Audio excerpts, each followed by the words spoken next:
આપ નિહાળી રહ્યા છો આ સમ્રાટ દશરથ રાજાએ જ્યાં પુત્ર કામેષ્ઠી યજ્ઞ કર્યો હતો આ એમનું સ્થાન છે.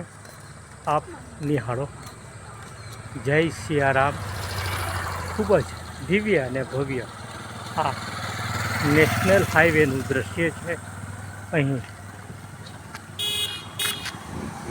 ખૂબ જ સતત વાહનોની અવર જવર રહે છે.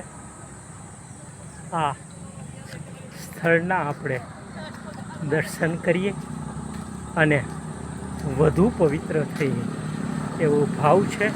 આવો આ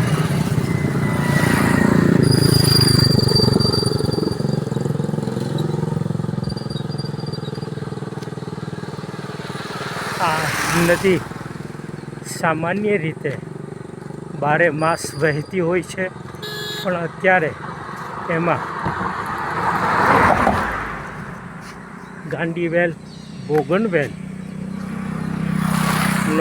અવરોધને કારણે આ થઈ નથી. આપ એના દર્શન કરો, ધન્ય થાવ. સતત ધમધમતો આ માર્ગ છે. આપ આ માર્ગના દર્શન કરો. જય સિયારામ.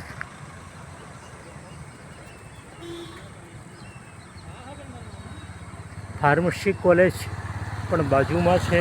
આ એમની તકતી લગાડવામાં આવી છે. જય સિયારામ.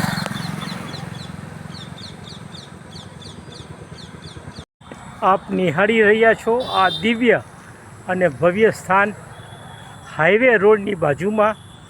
માત્ર 1 જ સેકન્ડથી નીચે ઉતરવાથી આ દિવ્ય અને ભવ્ય સ્થાનના આપ દર્શન કરી રહ્યા છો.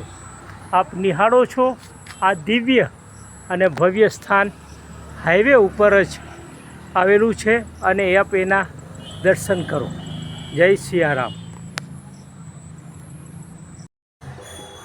આપ નિહાળી રહ્યા છો અયોધ્યાથી રસ્તામાં આવતું આ દિવ્ય અને પવિત્ર સ્થળ એટલે સમ્રાટ દશરથ રાજાએ જ્યાં પુત્ર કામેષ્ઠી યજ્ઞ કર્યો હતો એ યજ્ઞભૂમિના આપણે આ દિવ્ય દર્શન કરીએ અને એમની જે ખૂબ જ સુંદર રીતે આ મનોરમા નદીને તટે આ યજ્ઞ કર્યો હતો.